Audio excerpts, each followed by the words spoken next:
The origin, parentheses 0, 0, end parentheses. The Cartesian coordinate system is the combination of two number lines, one horizontal number line representing the x-axis, and one vertical number line representing the y-axis. Keep in mind several things.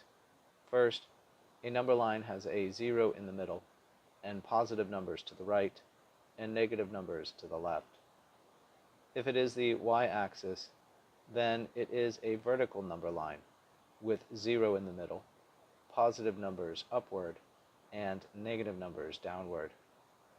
The Cartesian coordinate system has the horizontal number line and the vertical number line crossing at a 90-degree angle at their 0 points. That point of zeros is called the origin, or parentheses 0, 0, end parentheses.